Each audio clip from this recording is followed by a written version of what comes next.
നമസ്കാരം. ആർഷഭാരത സംസ്കാരത്തിൽ അധിഷ്ഠിതമായ മൂല്യങ്ങളിലും മാനവികതയിലുള്ള അടിയുറച്ച വിശ്വാസത്തിലും നിസ്വാർത്ഥതയും കർമ്മകുശലതയും സഹജീവി സ്നേഹവും ക്രാന്തദൃശ്യത്വവും സമഞ്ജസമായി സമന്വയിച്ച ഓജസ്സുറ്റ ഗാംഭീര്യവും ആലസ്യത്തിൽ ആണ്ടുകിടന്ന ഒരു ജനതയെ ഉദ്ധരിക്കുവാൻ പോരും വിധം ക്രമീകൃതമായി ജ്വലിച്ചു നിന്ന നിസ്വാർത്ഥ സ്നേഹിയായ ഒരു ക്രാന്തദർശി കേരളത്തിൽ ജീവിച്ചിരുന്ന ഒരേ ഒരു കർമ്മയോഗി, ആ മഹാവ്യക്തിത്വത്തെക്കുറിച്ചാണ് ഇവിടെ അല്പസമയം സംസാരിക്കുന്നത്. ഇത്രയും ആമുഖം കേൾക്കുമ്പോൾ അതാരാണ് എന്ന് ഏതൊരു കേരളീയനും അറിയാം. ശൂന്യതയിൽ നിന്നും അത്ഭുതങ്ങൾ സിദ്ധിച്ചുകൊണ്ട് താൻ ജീവിച്ചിരുന്ന കാലഘട്ടത്തിൽ സമൂഹത്തിൻ്റെ സമസ്ത വിഭാഗങ്ങളെയും സമൂഹത്തിൻ്റെ സപ്തനാഡി സ്പന്ദനങ്ങളെയും നിയന്ത്രിക്കുവാൻ കഴിയും വിധം അത്യുജ്വലമായ വ്യക്തിവൈഭവം കൊണ്ട് കേരളീയ സാമൂഹിക രംഗത്ത് അസാധാരണമാം വിധം ഉയർന്നു വന്ന മഹാപ്രതിഭ, സമുദായാചാര്യൻ എന്ന് പറയുമ്പോൾ കേരളീയ ജനതയ്ക്ക് മുഴുവൻ അറിയാവുന്ന സമുദായാചാര്യൻ മന്നത്ത് പത്മനാഭൻ.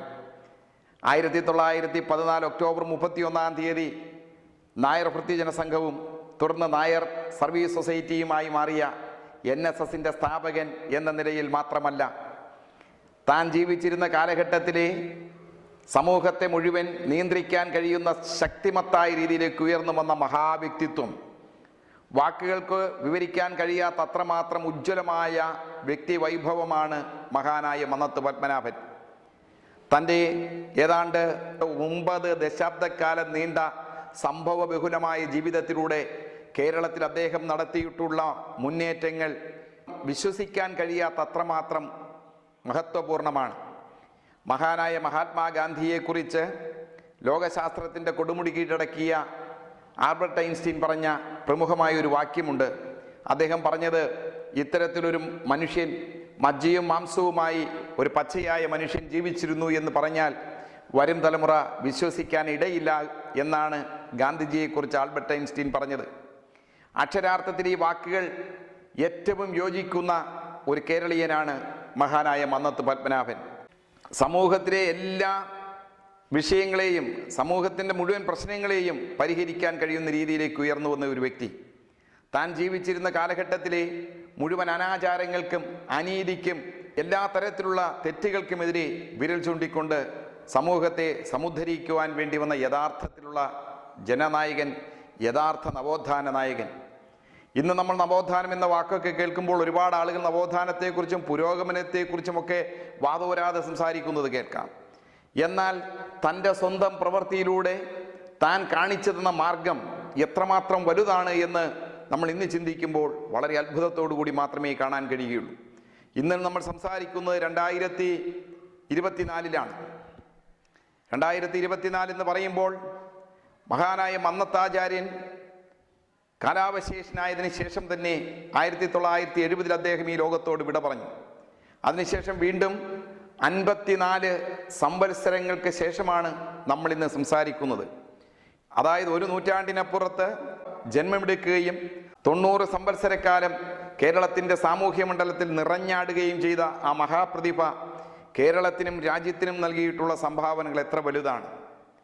ഇത് നമ്മൾ പറയും തോറും നമുക്ക് അത്ഭുതമുണ്ടാവുകയാണ്.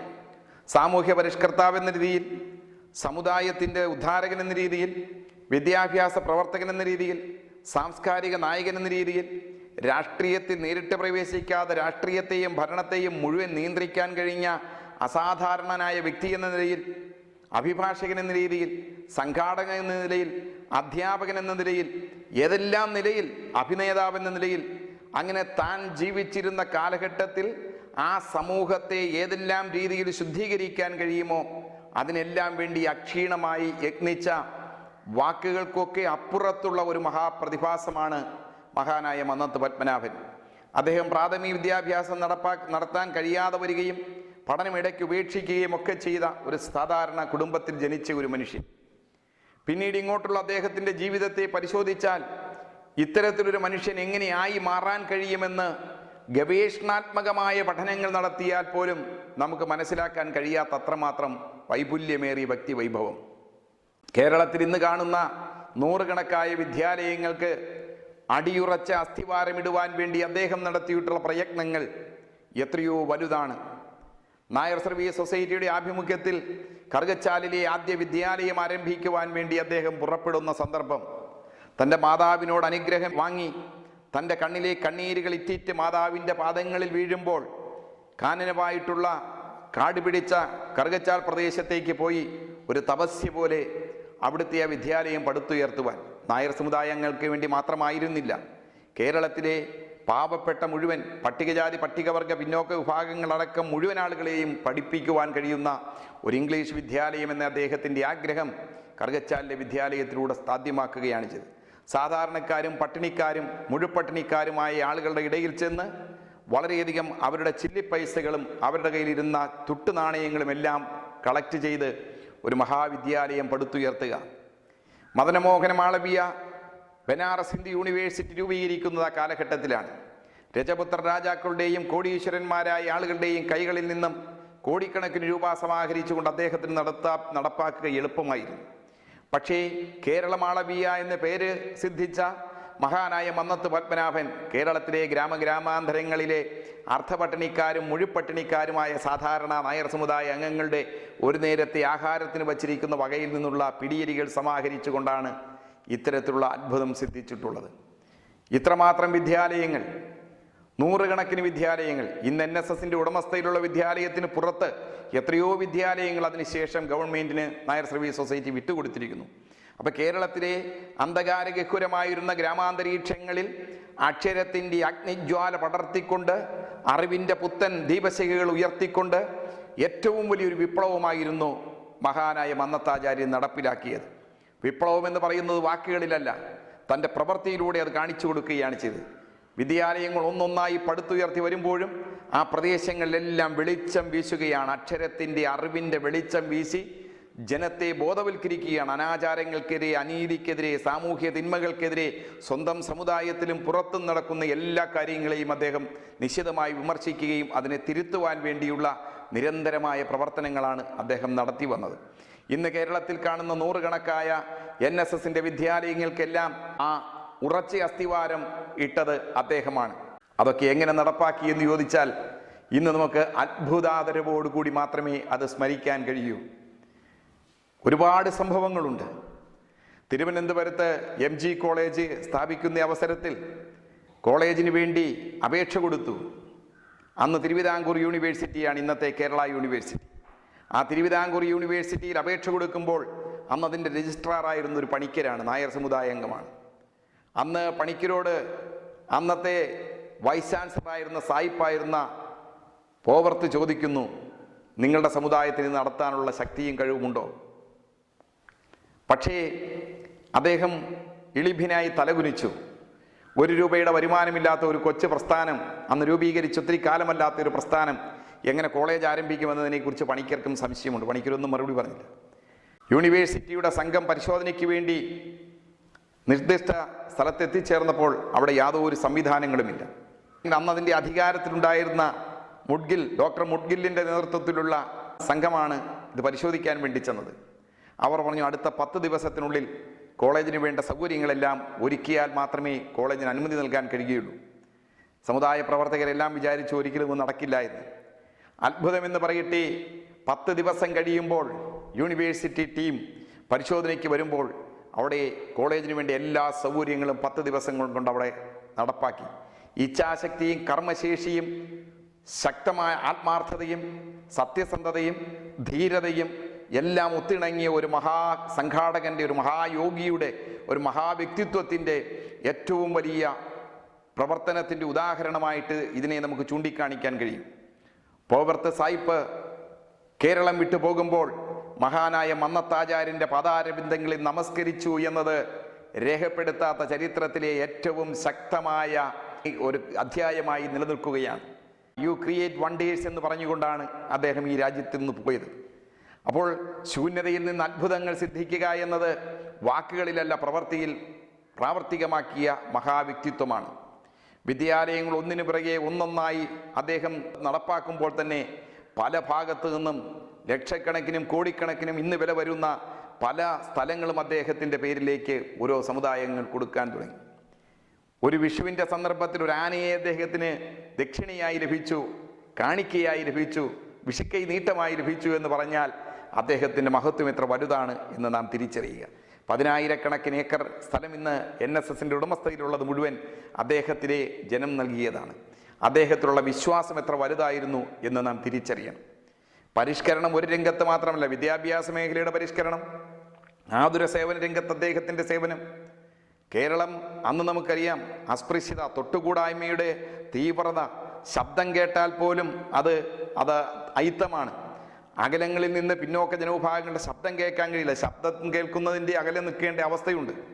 അങ്ങനെയുള്ള തൊട്ടുകൂടായ്മ അതിൻ്റെ ഏറ്റവും വലിയ ജാതിമത വർണ്ണവർഗത്തിൻ്റെ ഏറ്റവും വലിയ ഭീകരമായ ഭീവത്സമായ രൂപം നിലനിൽക്കുമ്പോൾ സവർണ ജനവിഭാഗങ്ങൾ, മുന്നോക്ക ജനവിഭാഗങ്ങളെല്ലാം പിന്നോക്ക ജനതയെ അറപ്പോടുകൂടി കണ്ടിരുന്ന ഒരു കാലഘട്ടത്തിൽ അവരോട് സംസാരിക്കാനോ അടുത്തിടപെടാനോ കഴിയാതിരുന്ന ഒരു കാലത്ത് മഹാനായ മന്നത്ത് പത്മനാഭൻ അത് മാറ്റിയെടുക്കാൻ വേണ്ടി പ്രഭാഷണങ്ങൾ നടത്തുക മാത്രമല്ല ചെയ്തത്, അദ്ദേഹം അതിനുവേണ്ടി നിരന്തരമായി പ്രഭാഷണങ്ങളും ഉദ്ബോധനങ്ങളും നടത്തുന്നതിനിടയിൽ തന്നെ അദ്ദേഹം സ്വന്തം ജീവിതത്തിൽ അത് പ്രാവർത്തികമാക്കി.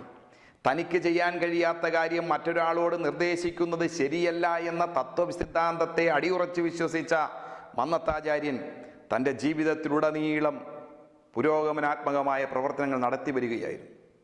അതുകൊണ്ടാണ് വൈക്കം സത്യാഗ്രഹം 1924 നടക്കുമ്പോൾ ആ സത്യാഗ്രഹം പരാജയത്തിൽ നിന്ന് പരാജയത്തിലേക്ക് പോകുമ്പോൾ അത് വിജയിപ്പിക്കുന്നതിന് വേണ്ടി സവർണജാഥ നയിക്കുവാൻ തയ്യാറാകുകയും 1924 നവംബർ മാസം 1-ാം തീയതി വൈക്കത്തിൻ്റെ പുണ്യഭൂമിയിൽ നിന്നും അനന്തപത്മനാഭൻ്റെ മണ്ണിലേക്ക് നടത്തിയ സവർണജാഥ ലോക ചരിത്രത്തിലെ തന്നെ ഏറ്റവും സുപ്രധാനമായ ഒന്നാണത്.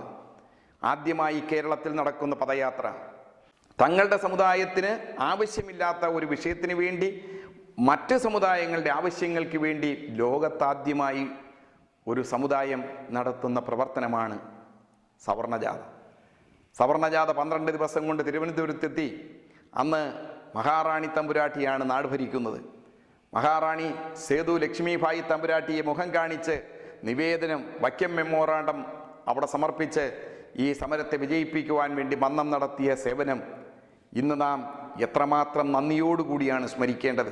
വൈക്കം സത്യാഗ്രഹത്തിനകത്ത് പങ്കെടുത്ത മറ്റെല്ലാ സമുദായങ്ങളും ആ സമുദായങ്ങൾക്ക് അവരുടെ അവകാശത്തിന് വേണ്ടിയാണ്. നായർ സമുദായത്തെ സംബന്ധിച്ച് നായർ സമുദായത്തിന് വഴി നടക്കുന്നതിനോ ക്ഷേത്രത്തിൽ പ്രവേശിക്കുന്നതിനോ ഒരു വിലക്കും പ്രശ്നവുമില്ലാതിരുന്ന കാലത്താണ് മറ്റു സമുദായങ്ങൾക്ക് വേണ്ടി നായർ ഉൾപ്പെടെയുള്ള മുന്നോക്ക ജാതികളെ എല്ലാം സംഘടിപ്പിച്ചുകൊണ്ട് സവർണജാഥ നടത്തുവാൻ മന്നം തയ്യാറായത്. ഇതൊക്കെ എത്രമാത്രം ആദരവോടും ബഹുമാനത്തോടും സ്നേഹത്തോടുമൊക്കെയാണ് നാം ഇന്ന് സ്മരിക്കേണ്ടത്. വൈക്കം സത്യാഗ്രഹം കഴിഞ്ഞ് 100 വർഷം കഴിയുമ്പോൾ നാം ഒന്ന് ആലോചിക്കണം, ആർക്ക് വേണ്ടിയായിരുന്നു മന്നം പ്രവർത്തിച്ചത്? മഹാനായ മന്നത്ത് പത്മനാഭൻ നായർ സമുദായ അംഗങ്ങൾക്ക് 1914 ഒക്ടോബർ മാസം 31-ാം തീയതി ഈ സംഘടനയുടെ സ്ഥാപന സമയത്ത് ഒരു പ്രതിജ്ഞ ചൊല്ലിക്കൊടുത്തു. ഇന്നും ഒക്ടോബർ 31-ാം തീയതി പതാക ദിനത്തിൽ നായർ സമുദായ അംഗങ്ങളെല്ലാം ചേർന്ന് ചൊല്ലുന്ന പ്രതിജ്ഞയുണ്ട്. ആ പ്രതിജ്ഞയിൽ പറയുന്ന ആദ്യ വാചകം, ഞാൻ നായർ സമുദായത്തിൻ്റെ ഉന്നതിക്കായി നിരന്തരം ആലോചിക്കുകയും പ്രവർത്തിക്കുകയും ചെയ്യും. അങ്ങനെയുള്ള പ്രവർത്തനങ്ങളിൽ ഇതര സമുദായങ്ങൾക്ക് ക്ഷോഭകരമായ യാതൊരു പ്രവൃത്തിയും ചെയ്യുന്നതല്ല എന്നാണ് രണ്ടാമത്തെ വാചകം. ആലോചിച്ചു നോക്കുക, ഏതെങ്കിലും ഒരു സംഘടന അതിൻ്റെ രൂപീകരണ വേളയിൽ ഇതര സമുദായങ്ങൾക്ക് ബുദ്ധിമുട്ടുള്ളതോ വിഷമമുള്ളതോ അവർക്കെതിരായിട്ടോ ഉള്ളതല്ല, അവർക്ക് ക്ഷോഭം തോന്നുന്ന രീതിയിൽ, അവർക്കൊരു വിഷമം തോന്നുന്ന രീതിയിലുള്ള ഒരു പ്രവർത്തനത്തിനും ഏർപ്പെടില്ല എന്ന് സത്യം ചെയ്ത ഒരു പ്രസ്ഥാനം പിന്നീട് വന്ന കാലഘട്ടങ്ങളിലുടനീളം ഇതര സമുദായങ്ങൾക്ക് ക്ഷേമത്തിനും നന്മയ്ക്കും ഉയർച്ചയ്ക്കും വേണ്ടി തന്നെ നിരന്തരം പ്രവർത്തിച്ചു കൊണ്ടിരിക്കുകയാണ്. അങ്ങനെ വൈക്കം സത്യാഗ്രഹത്തിൽ വൈക്കം ക്ഷേത്രത്തിൻ്റെ ചുറ്റുമുള്ള റോഡിലൂടെ നടക്കുവാനുള്ള സ്വാതന്ത്ര്യത്തിന് വേണ്ടിയാണ് ആ സമരം. അങ്ങനെ റോഡിലൂടെ നടക്കുവാൻ പിന്നോക്ക ജനവിഭാഗങ്ങൾ, ഈഴവരാതി പിന്നോക്ക ജനവിഭാഗങ്ങൾക്ക് അവകാശം നൽകണമെന്ന് ആവശ്യപ്പെട്ടുകൊണ്ട് അദ്ദേഹം സമരം നടത്തിയ സമയത്ത് തന്നെ അദ്ദേഹത്തിൻ്റെ ഉടമസ്ഥയിലുള്ള ചങ്ങനാശ്ശേരി പെരുന്നയിലെ ക്ഷേത്രത്തിൽ പട്ടികജാതി പട്ടികവർഗങ്ങളുടെ മുഴുവൻ ജനവിഭാഗങ്ങൾക്കും ആ ക്ഷേത്രത്തിൽ പ്രവേശിക്കാനുള്ള സ്വാതന്ത്ര്യവും അവകാശവും അദ്ദേഹം കൊടുത്തു. അപ്പോൾ താൻ പറയുന്ന കാര്യങ്ങൾ പറയുന്നതിന് മുമ്പേ തന്നെ നടപ്പാക്കിയതിന് ശേഷമാണ് മന്നം കാര്യങ്ങൾ പറഞ്ഞിട്ടുള്ളത്. ഏറ്റവും വലിയൊരു മാതൃകയാണ്. നമ്മുടെ പല ആളുകളെ പോലെയുമില്ല, മാതൃകാപരമായ ഇതാണ് യഥാർത്ഥ മാതൃക.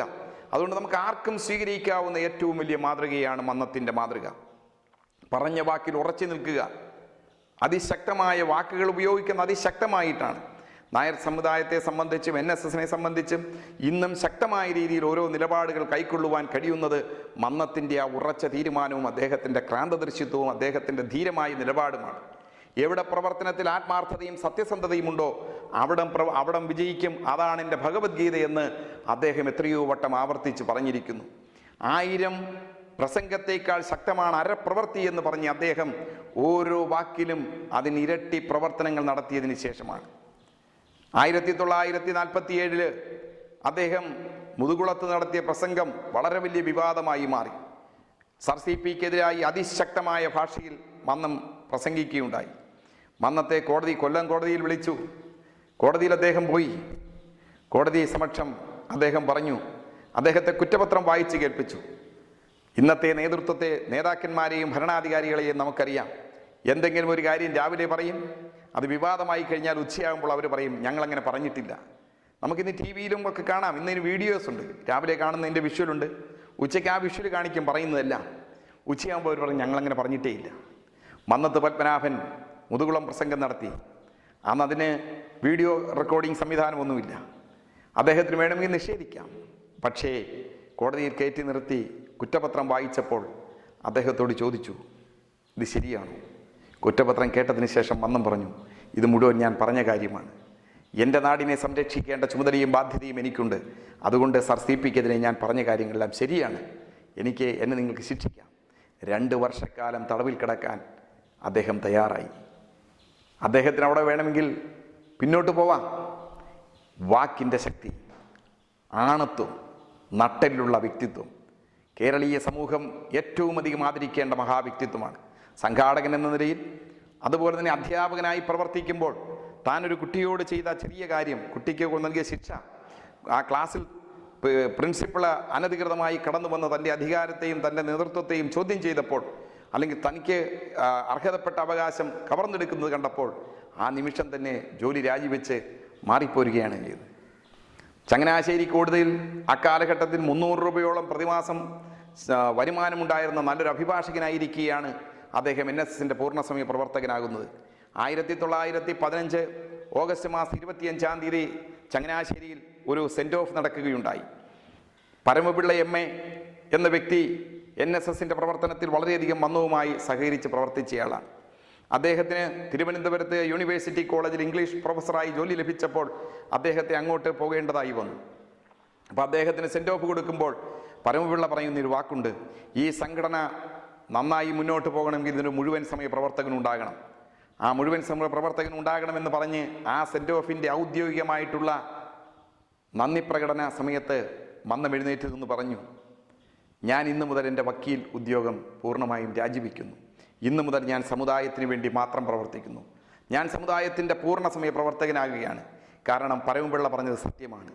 തനിക്ക് ചെയ്യാൻ കഴിയാത്ത കാര്യം മറ്റൊരാൾ ചെയ്യണമെന്ന് നിർദ്ദേശിക്കുന്നത്, നിഷ്കർഷിക്കുന്നത് ശരിയല്ല എന്ന് പറഞ്ഞുകൊണ്ട് അദ്ദേഹം ചങ്ങനാശ്ശേരിയിലെ ആ യോഗത്തിൽ വെച്ചാണ് മുഴുവൻ സമയ പ്രവർത്തകനായി മാറുന്നത്. പിന്നീട് അങ്ങോട്ടുള്ള കാലഘട്ടത്തിൽ ഒരിക്കൽ പോലും അദ്ദേഹം തിരിച്ച് ജോലിയിലേക്ക് പ്രവേശിച്ചിട്ടില്ല. മുഴുവൻ സമയം NSSൻ്റെ പ്രവർത്തകനായി മന്നം മാറുന്നു. ശരിക്കും 1915 ഓഗസ്റ്റ് 15-ാം തീയതി നടക്കുന്ന ആ സംഭവമാണ് സമുദായത്തിൻ്റെ ഒരു ടേണിംഗ് പോയിൻ്റായി മാറുന്നത്. മുഴുവൻ സമയ പ്രവർത്തകനായി അദ്ദേഹം വക്കീലുദ്യോഗം ഉപേക്ഷിച്ച് സമുദായത്തിൻ്റെ മുഴുവൻ സമയ പ്രവർത്തകനായി മാറുന്നതോടുകൂടി സമുദായത്തിൻ്റെ പ്രവർത്തനങ്ങളിൽ വലിയ രീതിയിലുള്ള മാറ്റങ്ങൾ ഉണ്ടാക്കുകയാണ്.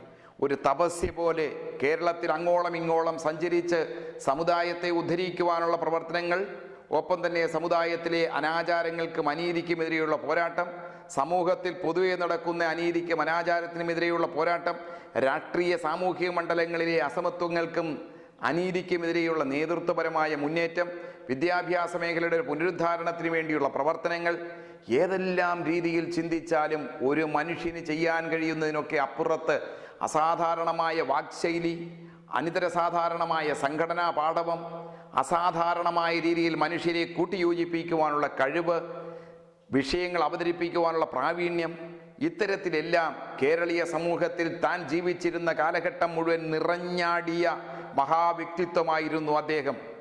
ഒരിക്കൽ പോലും രാഷ്ട്രീയ നേതൃത്വം ഏറ്റെടുക്കാതിരുന്ന അദ്ദേഹം 1957 അധികാരത്തിൽ വന്ന ആദ്യത്തെ കമ്മ്യൂണിസ്റ്റ് ഗവൺമെൻറ്റിനെതിരെ വിമോചന സമരം നയിക്കുവാനും അതിൻ്റെയും സർവ്വസൈന്യാധിപനായി നിലകൊണ്ടു എന്നത് മറ്റൊരു സംഭവമാണ്. 1924 വൈക്കം സത്യാഗ്രഹം അനീതിക്കെതിരെ, അസ്പൃശ്യതയ്ക്കെതിരെ, തൊട്ടുതീടായ്മയ്ക്കെതിരെ നടത്തിയെങ്കിൽ 1959 അദ്ദേഹം രാഷ്ട്രീയ നേതാവല്ലാതിരുന്ന അദ്ദേഹം രാഷ്ട്രത്തിൻ്റെ എല്ലാ ജനവിഭാഗങ്ങളുടെയും ആവശ്യങ്ങളെ നിറവേറ്റുക എന്ന ലക്ഷ്യത്തോടെ അന്നത്തെ സാമൂഹിക സാഹചര്യങ്ങളിൽ അദ്ദേഹം ഏറ്റവും പ്രധാനമായ ലോകം ശ്രദ്ധിച്ച ഏറ്റവും വലിയൊരു മൂവ്മെൻ്റായിരുന്നു വിമോചന സമരം. അതിൻ്റെ ശരിയും തെറ്റുകളെക്കുറിച്ചുമുള്ളതല്ല ഇവിടുത്തെ നമ്മുടെ വിഷയം, പ്രതിപാദ്യ വിഷയം. മറിച്ച് അക്കാലഘട്ടത്തിൽ അധികാരത്തിൽ വന്ന ഒരു ഗവൺമെൻറ്റിനെ ജനകീയമായ മുന്നേറ്റത്തിലൂടെ താഴെ ഇറക്കുക എന്ന വലിയൊരു ദൗത്യവും നിറവേറ്റുവാൻ അദ്ദേഹത്തിന് സാധിച്ചു എന്നത് അദ്ദേഹത്തിൻ്റെ ആ അതിശക്തമായ ധാർമ്മിക ശക്തിയുടെ, ഇച്ഛാശക്തിയുടെ, ധൈര്യത്തിൻ്റെ എല്ലാം മകുടോദാഹരണമായി കാണിക്കുവാൻ വേണ്ടിയാണ് ഇത് സൂചിപ്പിച്ചത്. താൻ ജീവിച്ച കാലഘട്ടങ്ങളിലുടനീളം അവസാനത്തെ ശ്വാസം വരെ രാഷ്ട്രത്തിന് വേണ്ടി പ്രവർത്തിച്ച ഒരു മഹാവ്യക്തിത്വം. രാജ്യം അതിഭയങ്കരമായ യുദ്ധത്തെ, ആഭ്യന്തരവും വൈദേശികവുമായ യുദ്ധത്തെ നേരിട്ടപ്പോൾ NSSലെ മുഴുവൻ സമ്പാദ്യവും രാഷ്ട്രത്തിന് വേണ്ടി സംഭാവന ചെയ്യാൻ കാണിച്ച ഒരു മഹാമനസ്കത മറ്റൊരു സമുദായത്തിനും ഇല്ലാത്ത രീതിയിലുള്ള മഹത്തായ കാര്യം. ഇത്തരത്തിലുള്ള അനേകം പ്രവർത്തനങ്ങളാണ് അദ്ദേഹത്തെ ഭാരതത്തിലെ ഏറ്റവും വലിയ വ്യക്തികളിൽ ഒരാൾ എന്ന രീതിയിൽ ഭാരത രാഷ്ട്രം മുഴുവൻ ഭാരത കേസരി എന്ന മഹത്തായ പട്ടം അദ്ദേഹത്തിൽ ചാർത്തപ്പെട്ടത്. അത്രമാത്രം ഉന്നതമായ, അതിശക്തനായ, ഗർജിക്കുന്ന സിംഹമായിരുന്നു ഭാരതത്തിലെ അദ്ദേഹം എന്നതാണ് അതിൻ്റെ സൂചന. തീർന്നില്ല. ഇന്ത്യ രാജ്യം പരമോന്നതമായ സിവിലിയൻ ബഹുമതികളിലൊന്നായ പത്മഭൂഷൺ നൽകി ആദരിച്ച കേരളത്തിലെ ഏറ്റവും സമുന്നതനായ സമുദായ നേതാവും മന്നത്താചാര്യൻ മാത്രമാണ്. എത്രമാത്രം പ്രതിസന്ധികളിലും പ്രശ്ന സങ്കീർണമായ വിഷയങ്ങളെയും അനിതര സാധാരണമായ രീതിയിൽ സോൾവ് ചെയ്യാനുള്ള, പരിഹരിക്കുവാൻ കഴിയുന്ന ഒരു വലിയ മാസ്മരിക ശക്തി ചൈതന്യം അദ്ദേഹത്തിനുണ്ടായിരുന്നു. തൻ്റെ വാക്കിൻ്റെ ശക്തി, തൻ്റെ പ്രവൃത്തിയുടെ ശക്തി, ഇവയെല്ലാം കേരളീയ സമൂഹത്തെ നല്ല രീതിയിൽ ബോധ്യപ്പെടുത്തിയ മഹാവ്യക്തിത്വമാണ്. ഇന്ന് ജീവിച്ചിരിക്കുന്ന ജനതയെ സംബന്ധിച്ച് മാതൃകയാക്കാൻ കഴിയുന്ന അത്യപൂർവം വ്യക്തികളിൽ ഒരാളാണ് മന്നത്ത് പത്മനാഭൻ. തൻ്റെ ജീവിതം മുഴുവൻ അദ്ദേഹം സ്വന്തം എൻ്റെ സന്ദേശം, എൻ്റെ ജീവിതം തന്നെയാണ് എൻ്റെ സന്ദേശം എന്ന് പറഞ്ഞ ഗാന്ധിജിക്ക് സമാനനായി തൻ്റെ ജീവിതം തന്നെ സമൂഹത്തിന് സന്ദേശമായി നൽകിയ, പ്രവർത്തനോന്മുഖമായ സന്ദേശമായി നൽകിയ ഒരേ ഒരു വ്യക്തിത്വമാണ് മഹാനായ മന്നത്താചാര്യൻ. വിവരണാതീതമായ എത്രയോ സംഭവബഹുലമായ സംഭവങ്ങളാണ് അദ്ദേഹത്തിൻ്റെ കാലഘട്ടങ്ങളിൽ ഉടനീളം നടന്നിട്ടുള്ളത്. അനാചാരങ്ങൾക്കെതിരെയുള്ള പോരാട്ടം, സാമൂഹികമായ മുന്നേറ്റത്തിന് വേണ്ടി, വിദ്യാഭ്യാസ പുരോഗതിക്ക് വേണ്ടി എല്ലാ രംഗങ്ങളിലും അദ്ദേഹം നടത്തിയിട്ടുള്ള പ്രവർത്തനങ്ങൾ സമാനതകളില്ലാത്തതാണ്. സാധാരണ നമ്മൾ സമുദായ ആചാര്യൻ എന്ന രീതിയിലും സമുദായത്തിൻ്റെ പ്രവർത്തകൻ എന്ന രീതിയിലുമാണ് പലപ്പോഴും പലരും അദ്ദേഹത്തെ കാണുന്നത്. അതിനൊക്കെ അപ്പുറത്ത് കേരളത്തിൻ്റെ യഥാർത്ഥ നവോത്ഥാന നായകൻ ആര് എന്ന ചോദ്യത്തിൻ്റെ ഏറ്റവും ശരിയായ ഉത്തരം മന്നത്ത് പത്മനാഭൻ എന്നുള്ളതാണ്. ഒരു സമുദായ നേതാവായി ഇരിക്കെ തന്നെ തൻ്റെ സമുദായത്തിന് ആവശ്യമില്ലാത്ത കാര്യങ്ങളും ഇതര സമുദായങ്ങൾക്ക് ആവശ്യമുള്ള കാര്യത്തിനും വേണ്ടി അദ്ദേഹം നടത്തിയ പോരാട്ടം, ദാരിദ്ര്യത്തിന് ജാതിയില്ല എന്ന് പ്രഖ്യാപിച്ചുകൊണ്ട് സമ്പന്നർക്ക് അല്ല ആനുകൂല്യങ്ങൾ നൽകേണ്ടത്, സമ്പത്തിൻ്റെ അടിസ്ഥാനത്തിൽ ജാതിയും മതവും വർണ്ണവും വർഗവും ദേശവും ഭാഷയും ഏതായിരുന്നാലും സമ്പത്തിൻ്റെ അടിസ്ഥാനത്തിൽ മുഴുവൻ ജനതയ്ക്കും അർഹമായ സംവരണം ഏർപ്പെടുത്തണമെന്നാവശ്യപ്പെട്ടുകൊണ്ട് സാമ്പത്തിക സംവരണം എന്ന മുദ്രാവാക്യം കേരളീയ സമൂഹത്തിൽ ഉയർത്തിവിട്ടതും മന്നത്ത് പത്മനാഭൻ തന്നെയാണ്.